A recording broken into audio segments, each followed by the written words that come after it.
हाँ, शुरू कर। नमो अर्हन्ताणं, नमो सिद्धाणं, नमो आयर्याणं, नमो वज्राय, नमो लोये सवसाहुं। हाँ, कौन करता है मंगलाचरण? ओके। हाँ,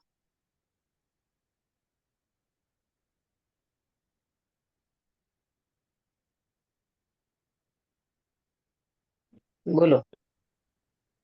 मंगलमय मंगल करण वीतराग विज्ञान, नमो ताहि जाते भय अरहंतादि महान।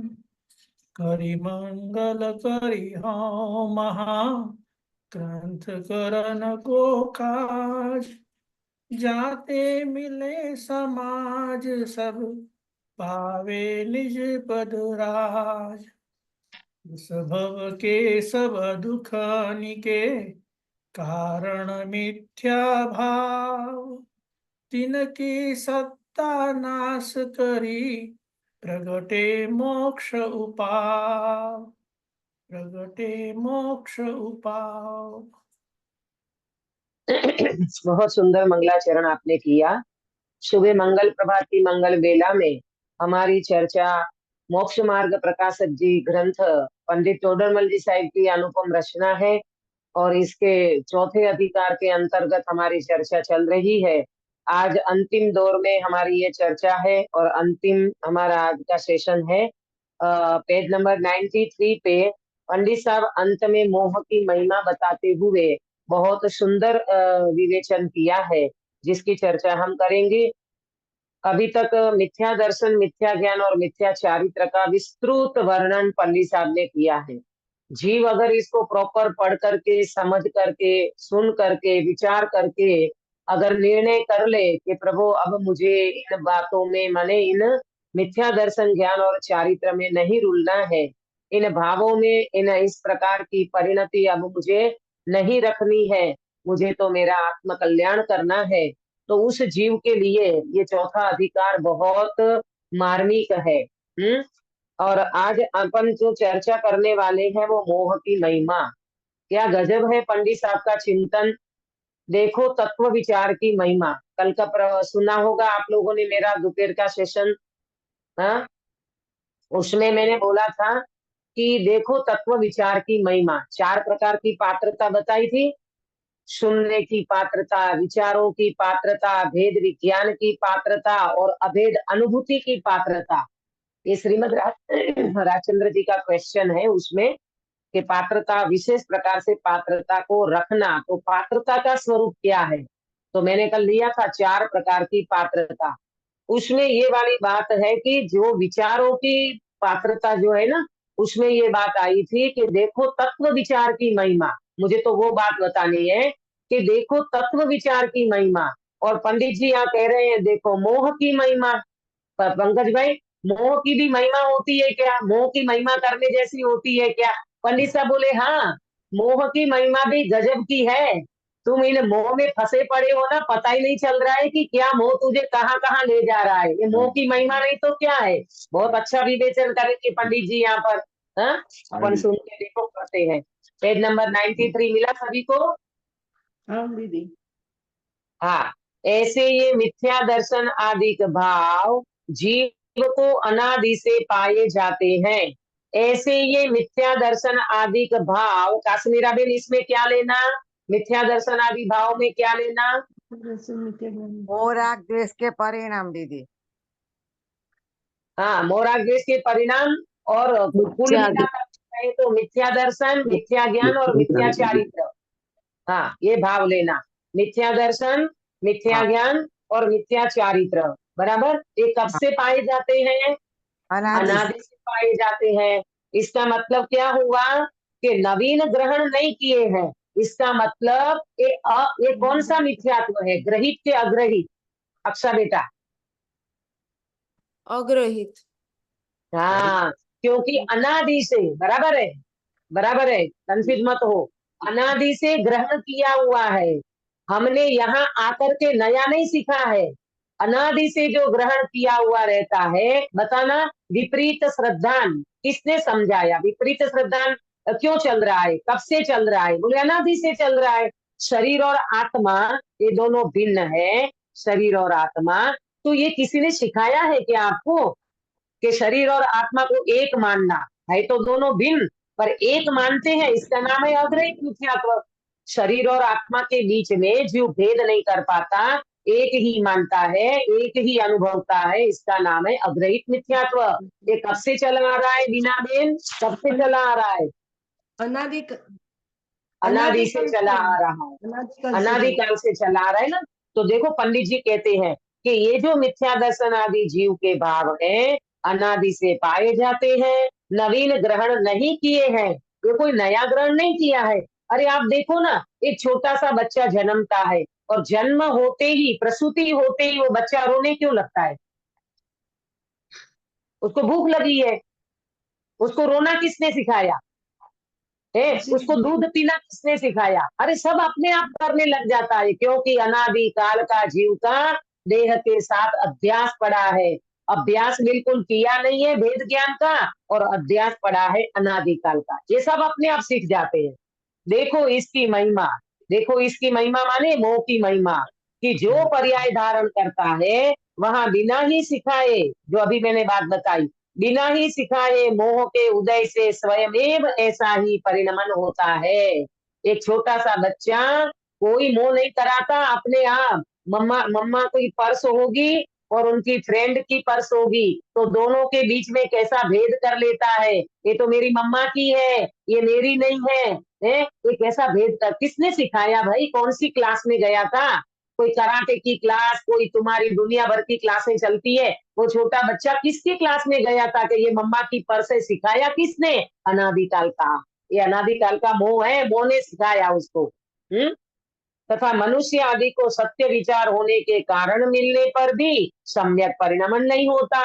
अब अपनी बात करें तो अपने को मनुष्य पर्याय मिली है, तत्व विचार करने का अवसर मिला है, भेद विज्ञान करने का प्रसंग प्राप्त हुआ है, सत्य समझने का अवसर मिला है, तत्व विचार करने का कारण मिला है, तो भी ये जीव सम्यक परिणमन नहीं होता, तो भी ये जीव अपने रत्न त्रय को प्राप्त नहीं करता। तो कहाँ कहाँ लगा रहता है? कल मैंने बताया था उसमें कि ये कहते क्यों, तत्व विचार की महिमा बहुत जबरदस्त है भाई। जिसके विचारों में तत्व नहीं है, उनके अनुभव में तत्व कभी नहीं आ सकता। इसलिए बड़े पंडित साहब का वाक्य मुझे हमेशा याद आता है, विपरीत विचार, तत्व विचार नहीं करोगे तो विपरीत विचार कभी नहीं छूटेगा। क्या बोला सुनीता जी, रिपीट करिए। विपरीत विचार नहीं करोगे तो तत्व तत्व विचार विचार नहीं करोगे हाँ, तो विपरीत विचार कभी नहीं हाँ, छूटेगा। क्योंकि सुबह सुबह अपन बैठते ना तो थोड़ा सेट होने में टाइम लग जाता है ना, थोड़ा 5 मिनट इधर उधर हो जाता है, कोई बात नहीं। तत्व विचार नहीं करोगे तो विपरीत विचार नहीं छूटेगा। आया समझ में? ये तत्व विचार की इतनी महिमा है प्रभु। अरे आप देखो ना, एक गाड़ी लेने का आप विचार करते हो ना, तो अंकित भैया सच बताना, एक नई गाड़ी लेने का अगर आपके दिमाग में विचार आ गया ना, तो उन विचारों में कैसे खो जाते हो, उन गाड़ी के विचारों में कैसे खो जाते हो। फिर मेरी मर्सिडीज कार आएगी, फिर इसकी ऐसी कंपनी होगी, ऐसा उसका सब पार्ट्स होंगे, ऐसी चलेगी, और अमेरिका की तो क्या बात करें, क्यों अक्सा? हाँ नहीं दीदी। ये तो हमारे बहुत ही पात्र जीव हैं। ये इतनी दीदी आप क्या बात करते हो, हमको तो मर्सिडीज कार का विकल्प ही नहीं आता।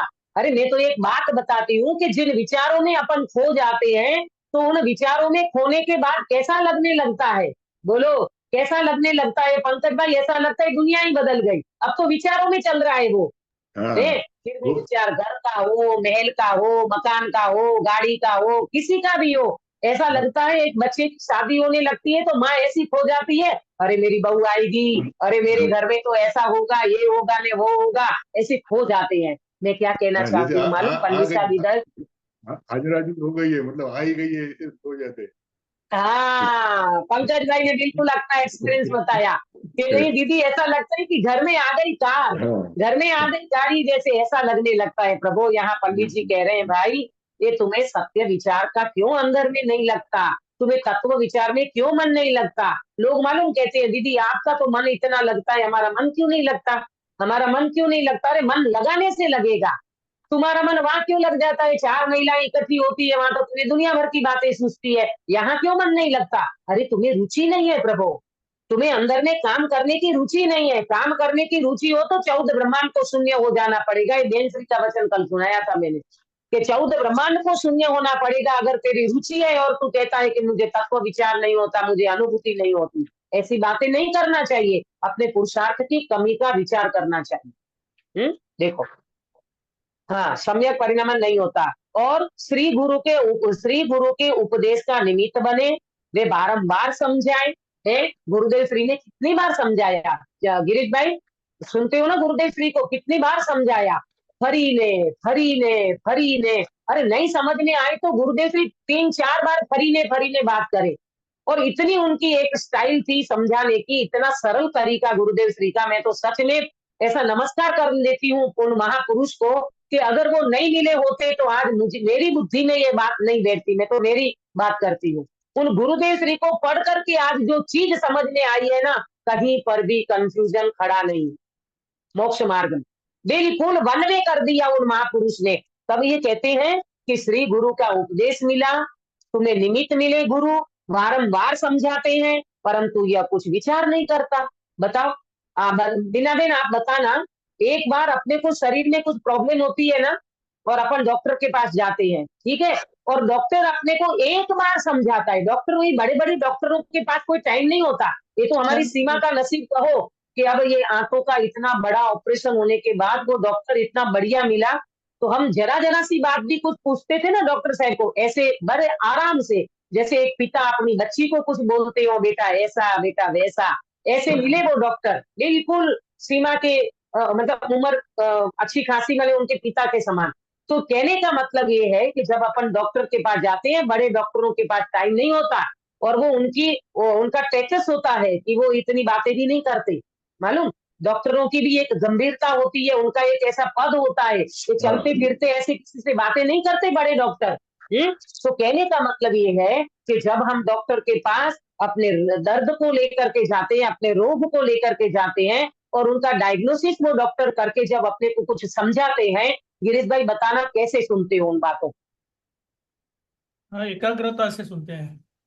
हाँ, अरे एक बात छूट ना जाए। और आजकल तो तुम्हारा ये मोबाइल आ गया ना, तुरंत रिकॉर्डिंग कर लो भाई, घर जाके सुनेंगे, घर जाके भूल जाएंगे तो दोबारा सुनेंगे, डॉक्टर ने क्या क्या कहा, कैसा पथ्य पालने को कहा, कैसी दवाई लेने को कहा, खाने की पीने में और पीने की खाने में, मतलब लगाने की, ऐसा नहीं कर ले है। ये सारी चीजें अपन ध्यान रख करके सुनते कि नहीं, एकाग्रता से सुनते हैं कि नहीं। तो फिर श्री गुरु कहते हैं, तुम्हें मिथ्यात्व का रोग लगा है, अनादि काल से तू ये बीमारी में पल रहा है, ये मिथ्यात्व के गर्भ में अनंत संसार तेरा हो रहा है, तुझे कुछ होश है कि नहीं है, इसलिए तेरे मोह की महिमा बहुत है भाई, तू सुनता ही नहीं है हमारी बात को। ये दर्द है श्री गुरु को, देखो, परंतु ये कुछ विचार नहीं करता, तथा स्वयं को भी प्रत्यक्ष भाषित हो वह तो नहीं मानता, और अन्यथा ही मानता है।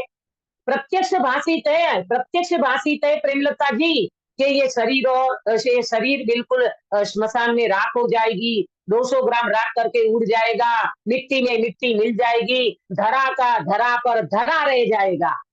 क्या बोला, इस धरा पर धरा का धरा रह जाएगा, एक सुई जितनी चीज भी हमारे साथ में नहीं जाएगी। हम किसके लिए पटारा इकट्ठा कर रहे हैं, किसके लिए हम ये सब लाओ लाओ लाओ, पैसो पैसो पैसो, किसके लिए।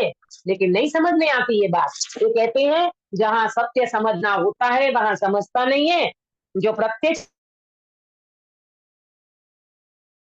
है, समझ है उस जीव को कि ये सब छोड़ के जाना है, लेकिन नहीं, बच्चे के लिए इकट्ठा करना है, उनके पोते, उनके बच्चे होंगे, तुम्हारे पोते होंगे। अरे दुनिया भर की 7 पीढ़ी की चिंता क्यों करते हो, वो उनका पुण्य पाप का पैकेज लेकर के आएंगे कि नहीं आएंगे। प्रभु आपको पता है, जब सर सेठ हुकमचंद जी, नाम सुना है, सर सेठ हुकमचंद जी, कौन, ये भारिल जी नहीं, हुकमचंद धारी जी की बात नहीं है, सर सेठ हुकमचंद जी माने इंदौर वाले सेठ, इंदौर। इंदौर वाले सेठ। वो जब गुरुदेव श्री के पास में आए ना, तब से उनकी दृष्टि बदली। मालूम उनके पहला क्या स्थिति थी उनकी? इतना पैसा, इतना पैसा, इतना पैसा कि पूछो नहीं। मैं कभी उनकी बात एक बार शायद सुनाई भी होगी, अभी समय आएगा तब मैं कभी बताऊंगी क्या भावना थी उनकी। है तो कहने का मतलब कि उनके पास इतना पैसा था, लेकिन जीव को रहता है ना, ये पैसा किसको प्यारा नहीं होता भाई। तो उन्होंने 7 फैक्ट्री थी उनकी, 8वीं फैक्ट्री डालने का विकल्प था उनका, सर से हुकमचंद जी का। तो मालूम उनकी धर्म पत्नी कहती है कि क्या क्या आज आपको कोई टेंशन है क्या? आपके चेहरे से लगता है कि आप आज बराबर ठीक नहीं लग रहे हो। बोले नहीं नहीं, थोड़ी बात ऐसी है, क्योंकि बड़े सेठ बड़ी बात है। तो कहते हैं कि ऐसी बात है कि 8वीं फैक्ट्री डालनी है ना, तो उसका जरा शेड्यूल तैयार करने में, उसके जरा बनाते ना योजना वगैरह सब, तो उसमें लगा हुआ हूँ, तो थोड़ा विचार करते होंगे ऐसे। तो धर्म पत्नी क्या बोली मालूम? धर्म पत्नी कहती है, स्वामीनाथ नरक 7 ही होते हैं। क्या बोले? नरक 7 ही होते हैं, 8वीं नरक नहीं है। रहने दो, कुछ नहीं करना है, कुछ नहीं करना है। एक धर्म पत्नी उसे कहते हैं जिसको पति को धर्म के मार्ग में लगाया, और कहते हैं हमें कोई फैक्ट्री करने की जरूरत नहीं है, नरक 7 ही होते हैं, इतना इकट्ठा किया है, कहाँ ले जाओगे? और सर से हुकमचंद जी के अंदर की चेतना जागृत हो गई। हाँ प्रिया तो सही कह रही है, अब मुझे कुछ भी नहीं करना। आया समझ में? तो ऐसी बातें हैं प्रभु। ये कह रहे हैं कि स्वयं को भी प्रत्यक्ष भाषी तो नहीं मानता, अन्यथा ही मानता है। वहां तो धर्म पत्नी ने समझा दिया तो लग गए मोक्ष मार्ग में। यहाँ श्री गुरु समझाते हैं तो भी समझ नहीं आता। जो प्रत्यक्ष में भाषित होता है, शरीर और आत्मा बिल्कुल अलग है। कहाँ पता था? हमारी सीमा का तो मन में कल्पना नहीं थी। सुबह 5 बजे दर्द उठा और एकदम पेट चीरना पड़ा और ये आते फाते चिपक गई है, क्या कहाँ पता था भाई? अच्छी खासी मंदिर जाती थी, स्वाध्याय करती थी, सब कुछ बराबर, और एकदम अचानक उदय पलट गया। ऐसे हो सकता है, वो हुआ है, और अपन प्रत्यक्ष उसका वेदन करते हैं। फिर भी ये जीव को ऐसा ही लगता है कि अरे क्या कुछ नहीं, अभी तो बहुत अच्छे दिन चल रहे हैं। क्या अच्छे दिन चल रहे हैं प्रभु? पलटने में बार नहीं लगेगी उदय को। समझना चाहिए, हमें जो समय मिला है, शक्ति मिली, बुद्धि मिली, ज्ञान मिला, उपयोग मिला, उसको बर्बाद नहीं करना चाहिए। देखो किस प्रकार सो कहते हैं। अब वो कैसे विपरीत करता है सो कहते हैं, मरण होने पर शरीर आत्मा प्रत्यक्ष भिन्न होते हैं। हाँ, जब मृत्यु हो जाती है ना, डेथ हो जाती है ना, तब शरीर और आत्मा अलग हो जाती है कि एक रहते हैं? बिल्कुल प्रत्यक्ष अलग हो जाते हैं और भिन्न दिखाई देते हैं। एक शरीर को छोड़कर आत्मा अन्य शरीर धारण करता है। अभी तो वो बिना दिन, अभी तो उनकी डेथ बॉडी वहां पड़ी है, और वो व्यक्ति ने क्या कर लिया? दूसरा जन्म ले लिया। दूसरा जन्म ले लिया, दूसरा शरीर धारण कर लिया। यहाँ रोक कर रहे हैं, यहाँ आर्थ ध्यान रौद्र ध्यान कर रहे हैं, और वहां जाकर के भाई ने तो नवीन शरीर धारण कर लिया। इसलिए तो कहते किसके पीछे रोते हो? अरे उन्नत स्वर्ग में जाकर के वो तो अपनी देवियों में मस्त हो गया, और अपन उनके नाम पे रोना रो रहे हैं। बताओ है? वहां व्यंतर आदि अपने पूर्व भाव का संबंध प्रकट करते देखे जाते हैं, परंतु इसको शरीर से भिन्न बुद्धि नहीं हो सकती। व्यंतर आदि होती है ना, तो बताते हैं तुमने पूर्व में ऐसा था ने, वैसा था ने, ये था ने, वो था ने, ये सब होता है। प्रत्यक्ष में उनका उस प्रकार का संबंध बताते हैं पूर्व भाव का, लेकिन इसको शरीर से भिन्न बुद्धि नहीं हो सकती। हाँ, ये शरीर से भिन्न बुद्धि नहीं हो सकती प्रभु। ये शरीर तेरा नहीं, अनंत बदल गया। जैसे कपड़े कितने बदले हमने, ऐसे शरीर अनंत बदल गए प्रभु। ये शरीर भी रहने वाला नहीं है। अगर है शरीर, तब तक अशरीरी भगवान आत्मा को देख ले। देह के बीच में विदेही भगवान आत्मा की प्राप्ति कर लो प्रभु। ये देह चली जाएगी, ये आत्मा इसमें से निकल जाएगी, और ये मुर्दे को तो अग्नि संस्कार करके जलाया जाएगा। इसका नेचर ही ऐसा है, सड़ना गड़ना है, विलस जाना है, ये शरीर का स्वभाव है प्रभु। देखो स्त्री पुत्र आदि अपने स्वार्थ के सगे प्रत्यक्ष देखे जाते हैं। ये मोह की महिमा बता रहे हैं, मोह की महिमा। सुनीता जी कहते हैं कि स्त्री पुत्र आदि प्रत्यक्ष कैसे देखे जाते हैं? स्वार्थ के सगे देखे जाते हैं। आप कहोगे हमारे बेटे ऐसे नहीं है, हमारे बेटे तो ऐसे हैं कि बिल्कुल अमेरिका से अभी आ जाए, हमारी जरा से पता चले ना तो हमारा बेटा दौड़ा दौड़ा आएगा। प्रभु ये तेरा पुण्य का उदय है, तो तेरा बेटा दौड़ा तो आएगा, पर ये तेरा बेटा अंदर में भेद विज्ञान करके रत्नत्रय प्राप्त नहीं करा सकता। किसी की ताकत नहीं है, तीर्थंकर की ताकत नहीं है तेरे भव का अभाव करा सके। बोलो गिरीश भाई, सही बात है कि नहीं? बराबर 100%। हाँ, इसलिए पुण्य के उदय में अपने को बिल्कुल रीझना नहीं चाहिए। पाप के उदय में खींचो नहीं, पुण्य के उदय में रीझो नहीं। आया समझ में? ये कितनी सुंदर बातें हैं प्रभु, ये तो पढ़ करके ऐसा लगता है घंटों चर्चा करें। स्त्री पुत्रादिक अपने स्वार्थ के सगे प्रत्यक्ष देखे जाते हैं, ये तुम्हारी मोह की महिमा बताते हैं, फिर भी तुम्हारी ये दशा कैसी हो रही है। ये सारा विस्तार करके चित्रण खड़ा करते हैं पंडित जी। आया समझ में? वो तो ज्ञानी पुरुष थे, हाँ, लेकिन देखो अज्ञानी जीव का मोह की महिमा बताते हुए कैसा चित्रण खड़ा करते हैं। उनका प्रयोजन सिद्ध न हो तभी विपरीत होते दिखाई देते हैं, यह उनमें ममत्व करता है, और उनके अर्थ नरक आदि में गमन के कारणभूत नाना प्रकार के पाप उत्पन्न करता है। क्या स्वरूप है प्रभु। कहते हैं स्त्री पुत्रादि प्रत्यक्ष में सगे प्रत्यक्ष स्वार्थी दिखाई देते हैं। ये मुझे तो मालूम, इतना दर्द होता है जब देखते हैं कि माँ बाप की कोई सेवा करने वाला नहीं है।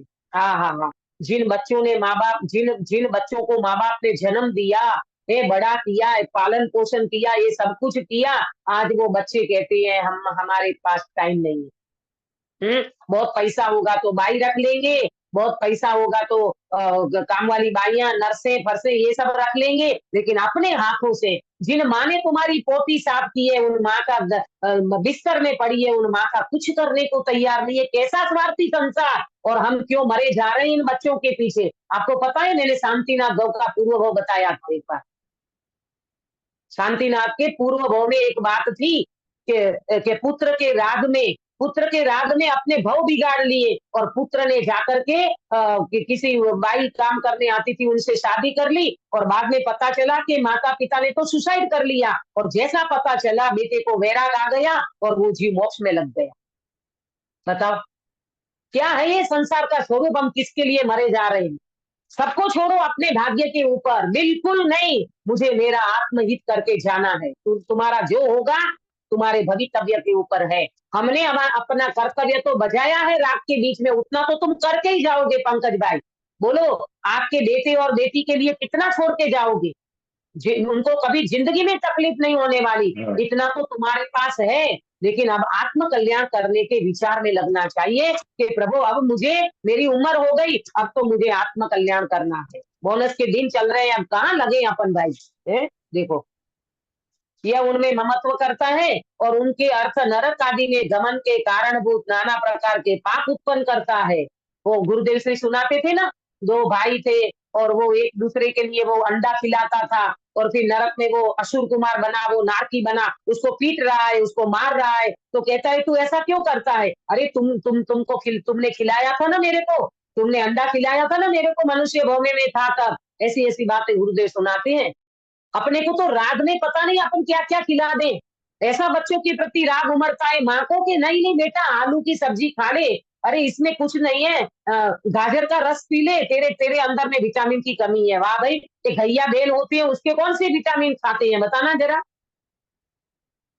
अपन जरा भी नहीं सोचते, नहीं जरा सा तो खा लो, जरा सा तो कर लो, नहीं जरा सा नहीं चलेगा। ये मोक्ष मार्ग में अपने को लगती है जरा सा है, ये जरा सा नहीं है, इसके पीछे नरक निगोद के भव खड़े हैं। ये मोह की महिमा है, समझ में नहीं आता जीव को। प्रभु देखो, धनाधिक सामग्री किसी की होती देखी जाती है, ये उन्हें अपनी मानता है। धनाधिक सामग्री किसी की होती देखी जाती है, उन्हें अपनी मानता है। मालूम पंकज भाई, इसमें धनाधिक सामग्री है पुण्य के उदय की, लेकिन मानते किसकी है। मेरा मेरी है। ये तो तुम्हारे देवलाली में बंगला, देवलाली में मकान, गाड़ी, ये किसकी है। अपन कहेंगे मेरी है भाई, मैंने कमाया है, मेरी है। अरे कहते पुण्य की सामग्री है, तेरी नहीं है। देखो, तथा शरीर की अवस्था और बाह्य सामग्री स्वयं उत्पन्न होती तथा विनष्ट होती दिखाई देती है, यह वृथा स्वयं करता होता है। ये जो पुण्य, ये जो सामग्री है ना, ये सामग्री वास्तव में पुण्य के उदय से मिलती है। अपनी बपनी कुछ नहीं है, और अपने को लगता है मैंने कमाया। अरे हम तो बंबई आए थे चड्डी पहन के, आज देखो बंबई में हमारा नंबर 1 हो गया। अरे क्या नंबर 1 हो गया, ये सारी पुण्य की सामग्री है प्रभु, ये तेरे करने भरने से कुछ नहीं होता।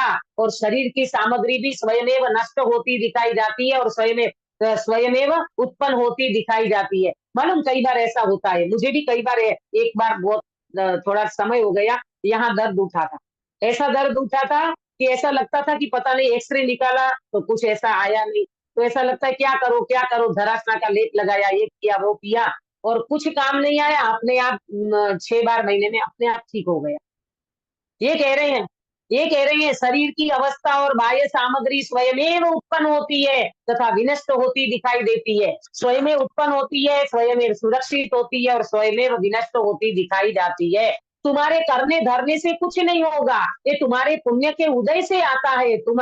इसलिए स्वयमेव बोला, स्वयं उत्पन्न होती है सामग्री और तू लगा पड़ा है। लगे रहो मुन्ना भाई, एक पिक्चर आया था, लगे रहो मुन्ना भाई। ये लगा है बेचारा, लगा है, बूढ़ा हो जाता है तो भी उनको बाद में तो गवर्नमेंट उनको रिटायर कर देती है 60 साल की उम्र के बाद। है ना गुरदीप भाई, कुछ ऐसा, पंकज भाई, ऐसा है ना अंकित बेटा, रिटायर कर देती है आपको, सरकार कह देती है जाओ जाओ जाओ, अब तुम्हारा काम नहीं, तुम 60 प्लस हो गए, अब करो तुम्हारा काम। लेकिन चैन नहीं पड़ती, बेचारे बेटे को भोजन के लिए छोड़ना चाहिए ना, इतनी बड़ी दुकान, इतना बड़ा मॉल, बेचारा अकेला क्या करेगा। लगे रहो मुन्ना भाई, करो तुम बेटों की चाकरी और देखना अंतिम समय में क्या होता है। कुछ नवकार मंत्र तक याद नहीं आता और ऐसे बेचारे की मृत्यु होती है हॉस्पिटल में, नलियां डली है, ये डला ने, वेंटिलेटर ने, फलाना ने, ढिकाना। अरे रे प्रभु, जिंदगी में तुमने कभी प्रभु मंत्र का स्मरण नहीं किया, नमोकार मंत्र का स्मरण नहीं किया कभी। अरे नमोकार मंत्र का स्मरण भी कर लिया, गुरुदेव के शब्दों में कहे तो तूने कभी अपनी संभाल नहीं करी, अपने शुद्धात्मा का वेदन नहीं किया। अब तो तुझे वहां बाहर में यही वेदना होगी और कुछ नहीं हो सकता। देखो वहां जो कार्य अपने मनोरथ के अनुसार होता है उसे तो कहता है मैंने किया, और अन्यथा वो तो कहता है मैं क्या करूं। वाह, क्या चिंतन है पंडित जी का। क्या कहते हैं, ये कर्ता होता है ना, फालतू में कर्ता होता है, अपने मनोरथ के अनुसार होता है तो किसने किया,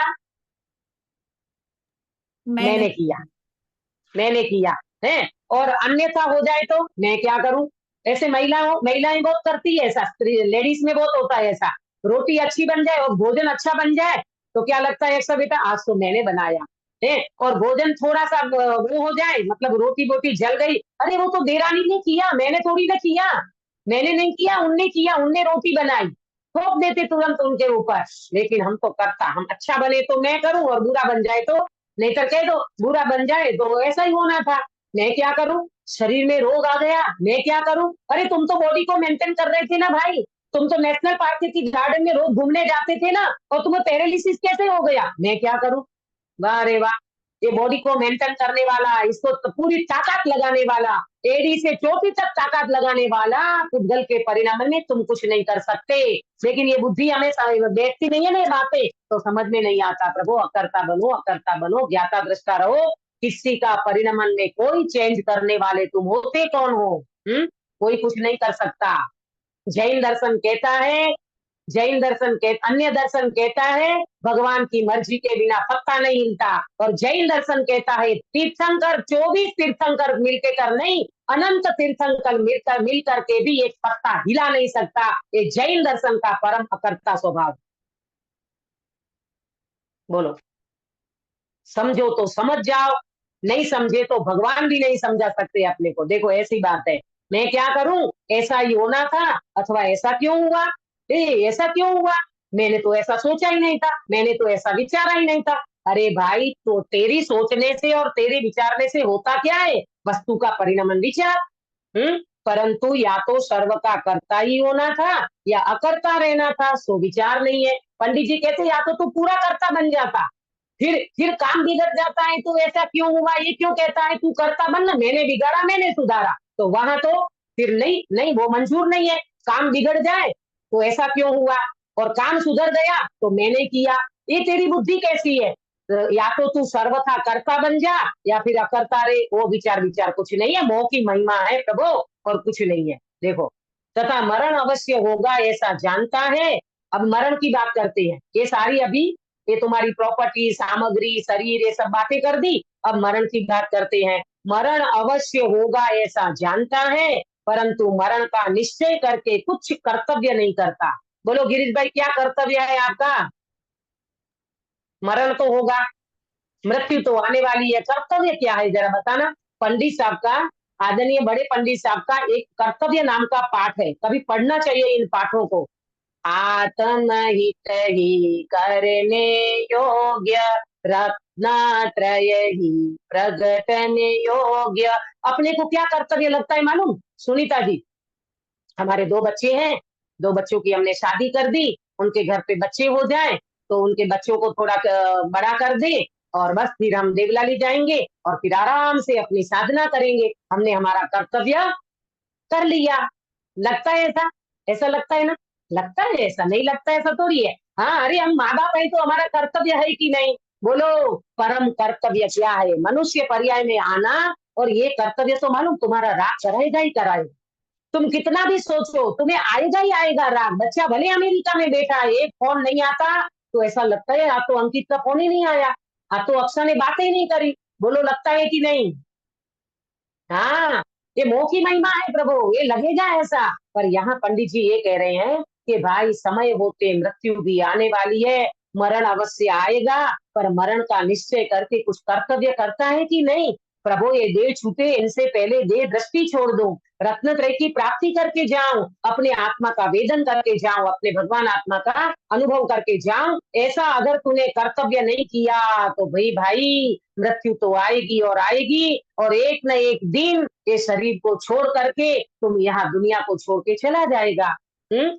इस पर्याय संबंधी ही यत्न करता है। ये पर्याय प्राप्त पर्याय में तन्मय हो जाता है, इस पर्याय संबंधी नहीं। नहीं, मृत्यु तो आएगी तब देखा जाएगा। अभी तो हमें बच्चे की सोचना, घर की सोचना, वर्क की सोचना, ये सारी प्रॉपर्टी की सोचना, ये करना है हमें। तो अभी तो करो भैया, लगे रहो। क्या करोगे? कौन सी चीज साथ में जाएगी? कुछ नहीं जाएगा।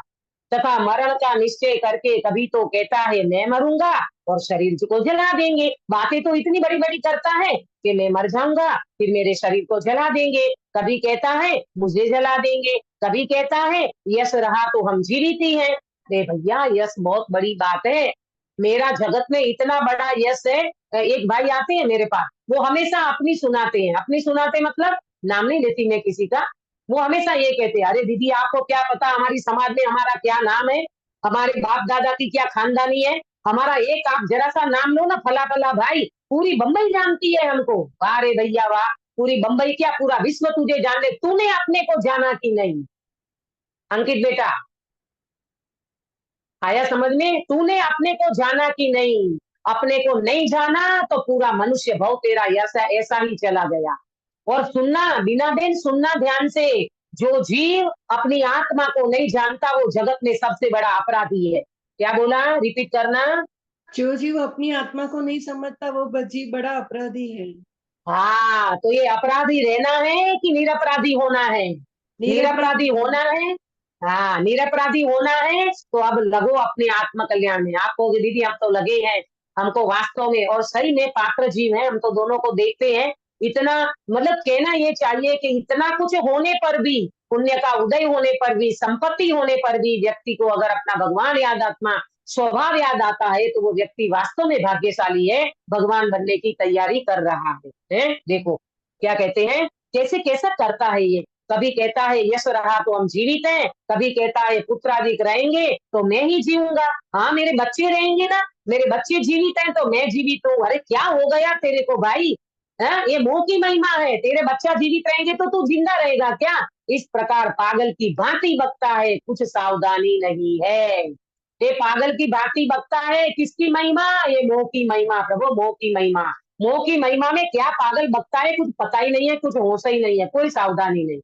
तथा अपने को परलोक पे जाना है ये प्रत्यक्ष जानता है। देखो तो कैसा चित्रण खड़ा किया है गिरीश भाई। आपको लगता है हमारी पिक्चर हो रही है यहाँ पर? हमारी पिक्चर बता रहे हैं पंडित जी। जी हाँ बराबर। हाँ, लग रहा है दीदी। सरलता से तो स्वीकार हो जाता है प्रभु, सरल व्यक्ति स्वीकार कर लेता है। वरना आज किसी को मैं 2 शब्द बोलने जाऊं ना सड़क पे, कहेंगे बैठो तुम्हारे घर पे, बैठो तुम्हारे घर पे। ये तो गुरुदेव श्री की देन है प्रभु। आज अपन, मैं तो कल भी बोला था, एक कृपाणु देव गुजरात की धरा पर, कृपाणु देव श्रीमद राजचंद्र जी और अध्यात्म युग सृष्टा पूज्य कांजी स्वामी, ये 2 महापुरुष ने वास्तव में हमको ऐसा आत्मा बता दिया, ऐसा आत्मा बता दिया कि आज हम उन आत्मा के नाम पर, उन आत्मा के स्वभाव के बल पर आज हम वास्तव में अपने को गौरव अनुभव करते हैं। ये इन दो महापुरुष की देन है, दो संतों की देन है। तथा अपने को परलोक में जाना है, ये प्रत्यक्ष जानता है, उसके तो इष्ट अनिष्ट का या कुछ भी उपाय नहीं करता। हाँ, तुझे परलोक में जाना है, पता है ना भाई, लेकिन इष्ट अनिष्ट का या कुछ भी उपाय नहीं करता है। और यहाँ पुत्र पौत्र आदि मेरी संतति में बहुत काल तक इष्ट बना रहे, अनिष्ट न हो, ऐसे अनेक उपाय करता है। मेरे बच्चे बने रहो, मेरे बच्चे के बच्चे बने रहो, मेरा पूरी अपन गुजराती में कहिए ने શું કહેવાય હર્યું ભર્યું ગર્ભ લીલી बाड़ी बनी रहो, है लीली बाड़ी बनी रहो, बच्चे बने रहो, 3-4 पीढ़ी देख ले तब तो उसको चैन पड़ती है। हाँ, पीढ़ी की पीढ़ी 3-4 पीढ़ी देख ले और इतना गौरव अनुभव करता है। अरे दीदी, किसी के घर पे जाते हैं ना, हम जैसे प्रवचन करने समाज में जाते हैं तब, और किसी के घर पे वो पगला करने का तो अपने श्वेतांबरों में बहुत होती है ये बातें। तो गए तो उनके दादा दादी ऐसे और बैठे 3-4 पीढ़ी, अरे देखो हमारी ये तो तीसरी पीढ़ी, हमारी ये चौथी पीढ़ी, ऐसा गौरव का अनुभव करते हो, उसको बनाए रखो। और फिर 90 साल की उम्र में, 95 साल की उम्र में 95 हो गया, 98 हो गया और भाई चले गए, गौरव अनुभव करते हैं, हमारे दादा के दादा हमारी इतनी पीढ़ियां देख करके गए। अरे प्रभु, किसमें लगे रहे हो? किसी के परलोक जाने के बाद इस लोक की सामग्री द्वारा उपकार हुआ देखा नहीं है, परंतु इसको परलोक होने का निश्चय होने पर भी इस लोक की सामग्री का ही पालन रहता है। कोई व्यक्ति परलोक जाता है तो किसका उपकार करके जाता है वो? लोक की सामग्री द्वारा उपकार हुआ देखा नहीं है। कोई व्यक्ति ऐसा उपकार करके जाता है, ऐसा देखा नहीं है? और तू कहता है कि मुझे परलोक तो जाना है, परलोक तो जाना है, लेकिन इस लोक की सामग्री का ही पालन करता है। माने इस लोक की पैसे को संभालो संभालो संभालो, दान देना, साधर्मी को देना, गरीबों को देना, नहीं नहीं नहीं नहीं नहीं, हम दान नहीं करते भैया, हमें तो हमारा बहुत अजीब बाकी है काम, बच्चों की शादी, बच्चों का बच्चे, इनकी इनकी उनकी। अरे प्रभु, भगवान कुदरत से तेरे को कुछ पुण्य के उदय से संपत्ति दी है तो किसी व्यक्ति के आंसू पोंछ ले, किसी व्यक्ति को हेल्प कर दे, किसी साधर्मी को हेल्प कर दे, वो जिंदगी भर अगर रत्नत्रय की आराधना करेगा तो वो पुण्य तुझे लगेगा और उस पुण्य का नाम है सत पुण्य, पुण्यानुबंधी पुण्य बंधेगा। प्रभु, ये तेरा भोगों में पैसे जा रहे हैं ना, उसमें तुझे मिलने क्या वाला है? तू कश्मीर घूमता है, तू स्विट्जरलैंड जाता है, तू न्यूजीलैंड जाता है, तू कहाँ कहाँ घूमता रहता है, 84 का चक्कर तूने कम किया कि आज तुझे यहाँ जाने की पड़ी है। देखो, तथा विषय कषायों की परिणति से तथा हिंसादी कार्यों द्वारा स्वयं दुखी होता है। एक एक चित्रण तो देखो कैसा खड़ा किया। अब विषय कषाय की परिणति चलती है, उससे हिंसादी कार्यों द्वारा स्वयं दुखी होता है, हिंसा करता है। कितनी हिंसा, यहाँ से गाड़ी में जाओ तो कितनी हिंसा होती है। बारिश के दिनों में अड़सिया होते ना बड़े बड़े, ये अड़सिया तो तुम्हारी गाड़ी के पैरों के नीचे पंकज भाई ऐसे बिल्कुल नष्ट हो जाते हैं। हम क्या कर रहे हैं हमें समझ में आ रहा है। इसीलिए तो चातुर्मास के दिनों में ये संत महात्मा जो मुनि महाराज जो एक जगह पे ठहर करके चातुर्मास करते ना, उसके पीछे बहुत बड़ा हमारा अहिंसा का रीजन है। खेद खिन्न होता है, दूसरों का शत्रु होता है, इस लोक में निंदे होता है, परलोक में बुरा होता है, ऐसा स्वयं प्रत्यक्ष जानता है, तथापि उन्हीं में प्रवर्तता है। कर करके मर जाता है, कोई जस नहीं देता, कोई दुनिया उनकी तारीफ नहीं करती, कोई उनको पूछता तक नहीं है। मुझे सच बताना, इंदिरा गांधी मर गई, प्राइम मिनिस्टर, और कितने सारे प्राइम मिनिस्टर चले गए, आज मोदी जी की बोलबाला है। कौन किसको याद करता है? कल ये मोदी जी चले जाएंगे, इसके फिर कोई गांधी आ जाएगा, कोई फलाना ढिकाना कोई आ जाएगा, कौन किसको याद करता है? मैं देश के लिए मर रहा हूँ, मरो भाई मरो। भगवान तो ये कहेंगे, भगवान तो सत्य कहेंगे। इसलिए मालूम, गुरुदेव श्री के सामने जब कोई आए थे अपने प्राइम मिनिस्टर मोरारजी देसाई थे, पता नहीं कौन थे वो, कि ये अपने गांधी जी थे, गांधी जी शायद। तो गुरुदेव श्री बोले, मेरे उनको तो प्रवचन में सहजे बातें आ जाती थी, तो गुरुदेव श्री बोले, मैं देश का भला करूंगा, मैं देश का कल्याण करूंगा, मैं देश को सुधार के रहूंगा। एक ये मिथ्यात्व है, ये महामूर्ख व्यक्ति है, महामिथ्यात्व में पड़ा हुआ है। तो गांधी जी को बुरा लग गया होगा या जो भी कुछ लगा होगा, बोले ये तुम्हारे ये बाद में रामजी बापू जी थे ना, उनको बोला होगा कि ये तुम्हारे कानजी महाराज क्या बोलते हैं, मैं तो देश का भला करना चाहता हूँ, मैं तो देश को बहुत आगे बढ़ाना चाहता हूँ। तो बोले भाई हमारे गुरु जी तो सहजता से प्रवचन करते हैं, उनको कोई तुमको देख करके प्रवचन नहीं किया, आप बुरा मत मानना। सुनीता जी क्या ला रहा है, आप बुरा मत मानना, गुरुदेव श्री को सहज धारा चलती है और वो तो किसी को नहीं छोड़ते, किसी को नहीं छोड़ते मतलब सत्य का ही निरूपण करते हैं। अपनी आंख खुलनी चाहिए। और मालूम है महात्मा जी के गुरु कौन थे? श्रीमद राजचंद्र जी कृपाणु देव। उनसे कितने सारे प्रश्न पूछे और खुद लिख करके गए, अपनी कथा लिख करके गए ना महात्मा गांधी जी, उसमें लिख करके गए, मेरे गुरु श्रीमद राजचंद्र जी, जिनसे मुझे अहिंसा की बातें समझ में आई, जैन दर्शन का रहस्य मुझे समझ में आया, ये लिख करके गए अपनी कथाओं में। बोलो, देखो क्या कह रहे हैं। इत्यादि अनेक प्रकार से प्रत्यक्ष भाषी तो उसका भी अन्यथा श्रद्धा करता है, जानता है, आचरण करता है, सो यह मोह का महात्मा है। ये सारी की सारी एक्टिविटी उनकी चलती तो रहती है, परंतु सारी विपरीत चलती है, कुछ में कुछ सोचता तक नहीं है, उलट पुलट करता रहता है अपने मोह के कारण। तो कहते सारा मोह की महिमा है। कोई तुझे लोक में निंदा भी करेगा, कोई जस देगा, कोई अपयस करेगा। अरे पुण्य का उदय होता है ना, तब तक ही व्यक्ति, हमारे आदरणीय भाई साहब कहते हैं, सुमत भाई साहब, पुण्य का उदय होगा तो तेरा कोई बाल बांका नहीं करेगा, पुण्य का उदय होगा तो तर्क देने की जरूरत नहीं पड़ेगी, और पाप का उदय आएगा तो तू कितनी भी सफाई ले लेगा, तेरा तर्क चलेगा नहीं। बोलो, सीता अगर सफाई देने जाती ना, अंजना अगर सफाई देने जाती ना, उनकी सास ससुर को कोई मानने वाले नहीं थे, तभी तो अंजना बोल करके गई, तभी तो अंजना का ये चिंतन था। क्या चिंतन था अंजना का मालूम? ये सती सीता, ये सती अंजना, ये सम्यक दृष्टि जीव थे प्रभु। तब उनकी ऐसी धारा चली अंदर में, और वो कह करके गए कि मेरे 100 भाई अगर मुझे नहीं रखते हैं तो उसका कोई दोष नहीं है। क्यों? क्योंकि मेरे ये चरित्र के ऊपर जो शंका की गई है ना, तो उसमें वो व्यक्ति भी कोई कुछ नहीं कर सकता, क्योंकि मेरे पाप का उदय चल रहा है। और ये मेरा पुत्र जो मेरे गर्भ में है ना, कौन था गर्भ में? हनुमान।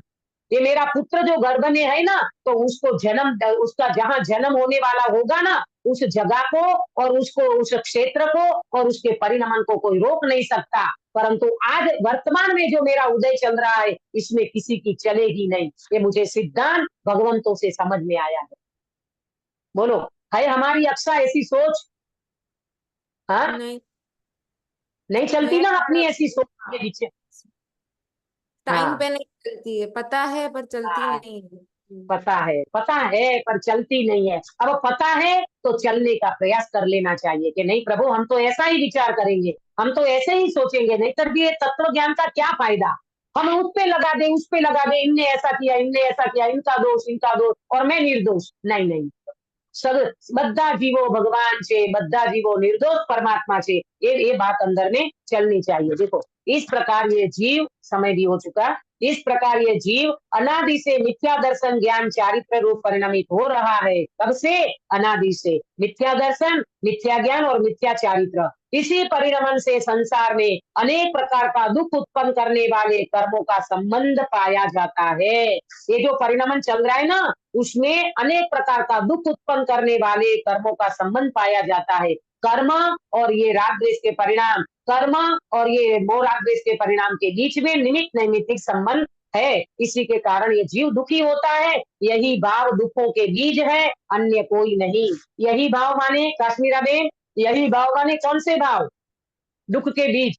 मिथ्या मिथ्या मिथ्या भाव, मिथ्या दर्शन, मिथ्या ज्ञान और मिथ्या चारित्र, पूरा चौथा अधिकार उसको समर्पित किया पंडित जी ने। मिथ्या दर्शन, मिथ्या ज्ञान और मिथ्या चारित्र, ये भाव दुख के बीज है, अन्य कोई नहीं। कोई निमित्त को दोष मत दो, तुम्हारे अंदर में चल रही है विपरीत मान्यता, विपरीत ज्ञान और विपरीत आचरण, यही तुम्हें दुखों का बीज है। जगत में तुम्हें कोई दुखी नहीं करता। इसीलिए अंत में देखना कितना भव्य संबोधन, कितना सुंदर संबोधन। इसीलिए हे भव्य, अभव्य नहीं कहा, हे भव्य, यदि दुखों से मुक्त होना चाहता है तो इन मिथ्या दर्शन आदि विभाव भावों का अभाव करना ही कार्य है। इस कार्य के करने से तेरा परम कल्याण होगा। आशीर्वाद दे दिया, परम कल्याण का मार्ग बता दिया। क्या करने से? क्या करने से? हे भव्य, इस दुखों से मुक्त होना चाहते हो तो क्या छोड़ो? मिथ्या दर्शन, मिथ्या ज्ञान, मिथ्या चारित्र, ये विभाव भावों का अभाव करना, यही वास्तव में कार्य है। अंतिम बात सुन लेना, स्वभाव कभी मिटता नहीं, विभाव कभी टिकता नहीं। क्या बोला प्रेमलता जी? स्वभाव कभी मिटता नहीं, विभाव कभी टिकता नहीं। विभाव कभी टिकता नहीं। अरे मिथ्या दर्शन, मिथ्या ज्ञान, मिथ्या चारित्र का क्या मजाल है मेरे स्वभाव के सामने, वो टिक नहीं सकता। अंत में मैं आपको ये कहना चाहूंगी कि पूरे चौथे अधिकार में आपको कुछ भले समझ में नहीं आया, इतना समझ में आ गया कि स्वभाव कभी मिटता नहीं, विभाव कभी टिकता नहीं। तो ये मिथ्या दर्शन, मिथ्या ज्ञान और मिथ्या चारित्र विभाव है, ये टिकेगा नहीं। किसके सामने? मेरे स्वभाव के सामने। उस स्वभाव का अपन बल लेवे। चौथा अधिकार बहुत विस्तार से हमने इसकी चर्चा की है। आज ये चौथा अधिकार यहाँ पर पूरा होता है। इति श्री मोक्ष मार्ग प्रकाशक नामक शास्त्र में मिथ्या दर्शन ज्ञान चारित्र के निरूपण रूप चौथा अधिकार समाप्त हुआ। पंडित जी ने तो चौथा अधिकार समाप्त कर दिया, हम अपनी चर्चा में इसको समाप्त कर दिया, परंतु अपने जीवन में मिथ्या दर्शन, मिथ्या ज्ञान, मिथ्या चारित्र समाप्त हो जाए और रत्नत्रय हमारे अंदर में प्रकट होवे, इस मंगल भावना के साथ अभी की बात को मैं विराम देती हूँ। ये चौथा अधिकार अपना पूरा हुआ। अब जब अपन गुरुवार को मिलेंगे तब अपन पहले क्विज करेंगे चौथे अधिकार की। आप पूरी तैयारी करना। जो जो विषय वस्तु इसमें आई है वो आपके ज्ञान में क्लियरिटी हो जाए, इस हेतु से अपन इसको रखते हैं। तो ये क्विज करने के बाद पांचवा छठवां अधिकार में एक सेशन में लूंगी और उसके बाद सातवां अधिकार शुरू होगा, क्योंकि पांचवें अधिकार में विविध मत की समीक्षा है। छठवें अधिकार में ग्रहित मिथ्यात्व, कुदेव, कुगुरु, कुशास्त्र, उसका निरूपण है। मैं आशा रखती हूँ आप लोग जो भी मेरे को सुनते हो वो कोई भी व्यक्ति ग्रहित मिथ्यात्व में नहीं होगा, कुदेव कुगुरु को नहीं मानता होगा, तो अपनी एनर्जी को वहां नहीं लगाते हुए अपन सातवें अधिकार की चर्चा करेंगे।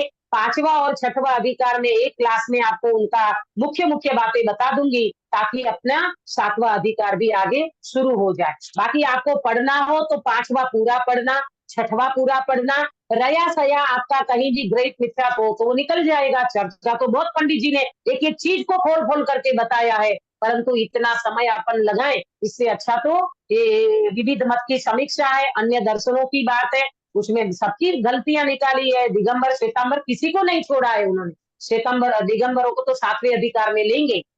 इससे पहले पांचवें अधिकार में श्वेतांबर मत की जो जो गलतियां हैं वो बताइए प्रभु। अपने को सहर्ष स्वीकार करना चाहिए, ये श्वेतांबर दिगंबर नहीं, ये किसी भी बोलते ना पक्ष का आग्रह नहीं रखना चाहिए। सत्य का ग्राहक बनो, सत्य का आग्रह मत रखो, तब जाकर के अपनी बुद्धि सुलटेगी और अपने अंदर में वितरागता का प्रवेश होगा। ठीक है।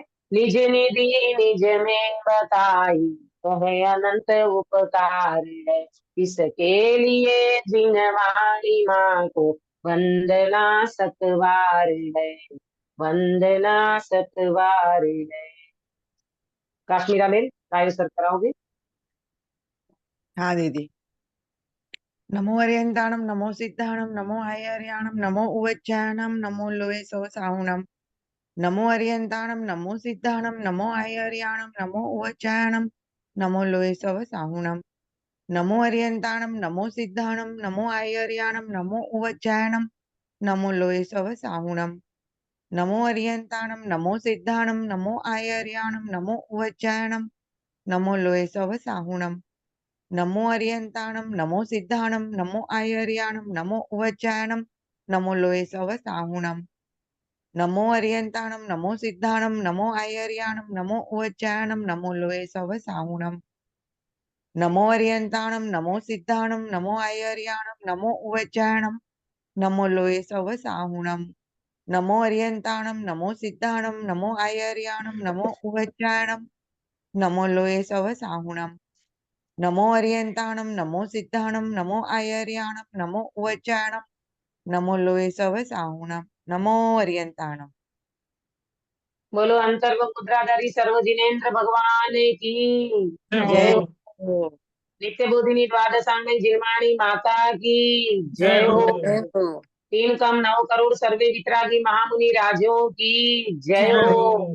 परम अहिंसामय वितरागी जैन धर्म की जय जय हो। हो। सभी को जय जिने। जय जय।